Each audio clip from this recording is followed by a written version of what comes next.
It takes someone with asthma to really understand what people with asthma go through. We understand that asthma is a problem the school community faces daily. For teachers, if they have pupils with asthma, of course, sometimes they have an attack, they wouldn't know what to do. So we thought that it's important we educate teachers on what it is that is best like for asthma management. And then for the children themselves, they have to learn how to manage their symptoms so that way they can concentrate in school while managing their symptoms and keeping it under control. If like when you get up to big school, if people don't know what's happening, you like want to play a game and your teachers don't know you, it's good to tell them so they know how to deal with it.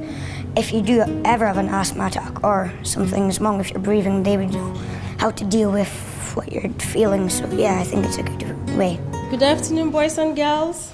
We and my colleagues are representatives from Asthma and Allergy Foundation, a local charity in Aberdeen that offers help, support, and advice to people living with asthma in Aberdeen.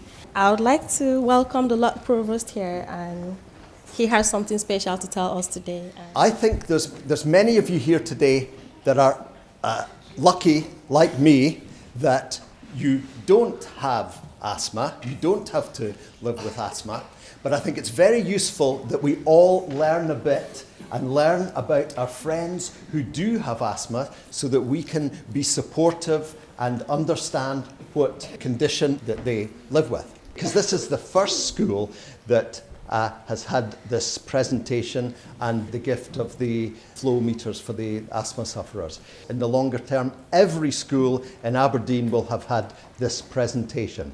So I wonder if you could give the Asthma Foundation a big round of applause to say thank you. Can you do that? Here's a question. What do our bodies need to stay alive? Just shout. What do our bodies need? We need food, good, healthy food. Any kind of food. Lots of different kinds of food. And all of that. Oh. And some fresh. What else do we need? Water, absolutely. We need water, lots of it, every single day. Especially when we're exercising.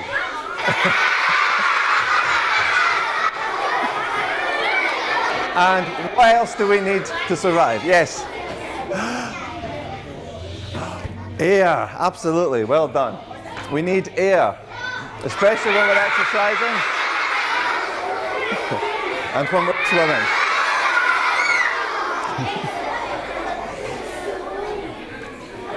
Here's another question. How long do you think we can survive without food? 5 days? It's more than that. It's actually 3 whole weeks. And maybe even longer. Yeah. I don't suggest you try that. Water. Only 3 days without water. And what about air? How long can we survive without air? 3 minutes only. Yeah, it's not long, is it? We can't hold our breath for very long. So what we know is that breathing and air and oxygen is very, very important. And we do it all the time. We don't even think about it. You're doing it now. And we're not even thinking about breathing. But it's so, so important. Now, people with asthma have very, very sensitive airways. And these little holes here get smaller and smaller and smaller, and it becomes very difficult to breathe. There's lots of different things that can trigger asthma. Smoking can do it. Smoking is very bad for your health, but that can also trigger asthma. Some perfume sprays can make you cough, that's right. Also, some furry animals, dogs, cats. Other things that can trigger asthma. Fumes, yes, very good, car fumes. Sometimes when it's very, very smoky outside and the cars are all black smoke coming out the back, that can make us cough and wheeze. Pollen from flowers can also do it. It's very difficult to see pollen, but they can make us a little bit chesty and wheezy. How can you tell if somebody's having an asthma attack? When they can't breathe, yes, exactly. It's very difficult for them to breathe. Pascal, what does wheezing look and sound like?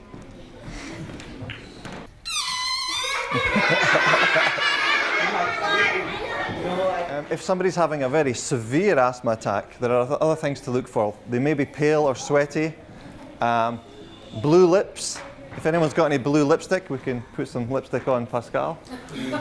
Does anybody have? No? Blue lips. Maybe only speaking one word or two at a time. Very difficult to speak.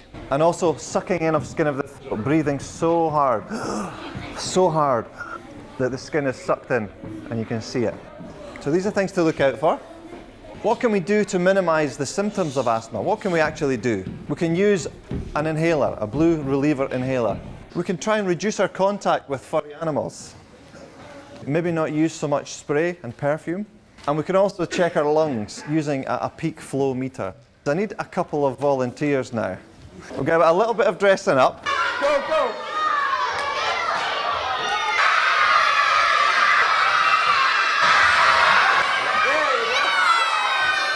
Success! If you have someone in your family, maybe like your father, your mother, your parents, if they have asthma, then there's a slight increased risk of you as a child having asthma.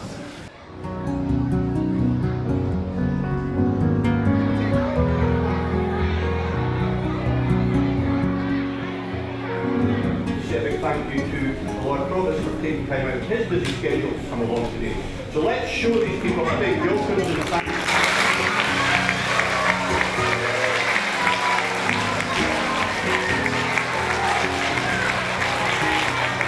I think it's a very worthwhile project, worthwhile in that it's speaking to children who don't have asthma and giving them the information so they can be more understanding and supportive of their friends who do, who know what they're going through. But also very important for the young children who do have asthma. It's giving them the equipment, the flow meters and information that they can use to help them control their asthma more. So very worthwhile, possibly life-saving. I have had like near-death asthma attack and I know what it is, so it's important for people to learn how to manage it.